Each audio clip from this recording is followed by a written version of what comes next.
ಈ ಮುಂದೆ ಹೋಯ್ತಾರೋ ಕಾರ್ದು ನಂಬರ್ ಪ್ಲೇಟ್ ಅಬ್ಸರ್ವ್ ಮಾಡಿ, ನಂಬರು ತುಂಬ ಡಿಫ್ರೆಂಟ್ ಆಗಿದ್ವ. 23BH4386A. ನಮ್ಮ ಕರ್ನಾಟಕದ ಗಾಡಿ ಆದರೆ ಕೆ ಅಂತ ಇರಬೇಕು, ಆಂಧ್ರದಾದರೆ AP ಅಂತ ಇರಬೇಕು, ತಮಿಳ್ನಾಡಾದ್ರೆ TN ಅಂತ ಇರಬೇಕು. ಬಟ್ ಇದು BH ಅಂತ ಇದೆಯಲ್ಲ, ಏನಿದು ಅಂತ ತುಂಬ ಜನಕ್ಕಂತೂ ಗೊತ್ತಿರಲ್ಲ. ಇದನ್ನ BH ನಂಬರ್ ಅಂತ ಅಂತಾರೆ, BH ಸೀರೀಸ್. BH ಸೀರೀಸಲ್ಲಿ ನಾವು ಕಾರ್ಗಳ ಬೈಕ್ಗಳನ್ನ ಏನಾದ್ರು ತಗೋತೀವಿ ಅಂದರೆ ಸುಮಾರು ಟ್ಯಾಕ್ಸ್ನ ನಾವು ಉಳಿಸ್ಬೋದು. ಯಾಕೆ ಅಂದರೆ ಈ BH ಸೀರೀಸಲ್ಲಿ ಗಾಡಿ ತಗೋತಾರಲ್ಲ ಅವರು ಜಸ್ಟ್ 1 ವರ್ಷಕ್ಕಷ್ಟೇ ರೋಡ್ ಟ್ಯಾಕ್ಸ್ ಕಟ್ಟೋದು. ಎಲ್ರಿಗೂ ಈ BH ಸೀರೀಸ್ ನಂಬರ್ ಪ್ಲೇಟ್ಗಳನ್ನ ಕೊಡಲ್ಲ.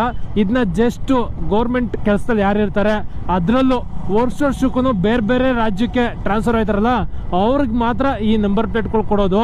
ಯಾಕೆಂದ್ರೆ ಈ ವರ್ಷ ಇಲ್ಲಿದ್ರೆ ನೆಕ್ಸ್ಟ್ ವರ್ಷ ಬೇರೆ ರಾಜ್ಯಕ್ಕೆ ಹೋಯ್ತಾರಲ್ಲ ಅಲ್ಲಿ ರೋಡ್ ಟ್ಯಾಕ್ಸ್ ಬೇರೆ ಇರುತ್ತೆ. ಸೊ ಅದಕ್ಕೆ ಏನ್ ಮಾಡ್ತಾರೆ, 1 ವರ್ಷಕ್ಕೆ ಮಾತ್ರ ರೋಡ್ ಟ್ಯಾಕ್ಸ್ ಕಟ್ಟಿಸ್ಕೊಂಡು ನೆಕ್ಸ್ಟ್ ವರ್ಷ ನೀನ್ ಏನಾರ ಇಲ್ಲೇ ಇದ್ರೆ ಇಲ್ಲಿದ್ ರೋಡ್ ಟ್ಯಾಕ್ಸ್ ಕಟ್ಟು, ಇಲ್ಲ ನೀನು ಬೇರೆ ರಾಜ್ಯಕ್ಕೆ ಹೋಯ್ತಿ ಅಂದ್ರೆ ಅಲ್ಲಿದ್ದು ನೀನು ರೋಡ್ ಟ್ಯಾಕ್ಸ್ ಕಟ್ಟುವ ಅಂತ ಅಂದ್ಬಿಟ್ಟು 1 ವರ್ಷದ್ದು ರೋಡ್ ಟ್ಯಾಕ್ಸ್ ಕಟ್ಕೊಂಡು ಕೊಟ್ಬಿಡ್ತಾರೆ ಕಾರ್ಗಳನ್ನ.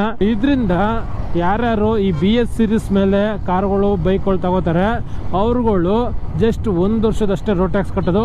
ಸುಮಾರು ದುಡ್ಡನ್ನ ಉಳಿಸ್ಕೋತಾರೆ ಗಾಡಿ ತಗೋಬೇಕಾದ್ರೆ. ಆಮೇಲೆ ವರ್ಷಕ್ಕೆ ಒಂಥರ ಇನ್ಸ್ಟಾಲ್ಮೆಂಟ್ ತರ ಕಟ್ಕೊಂಡು ಹೋಗ್ತಾರೆ. ಸೊ ಏನು ಅನ್ಸುತ್ತೆ ನಿಮಗೆ ಈ BH ಸೀರೀಸ್ ಬಗ್ಗೆ? ಇದ್ರ ಬಗ್ಗೆ ಗೊತ್ತಿದ್ದ ನಿಮಗೆ ಮುಂಚೆ ಕಮೆಂಟ್ ಮಾಡಿ.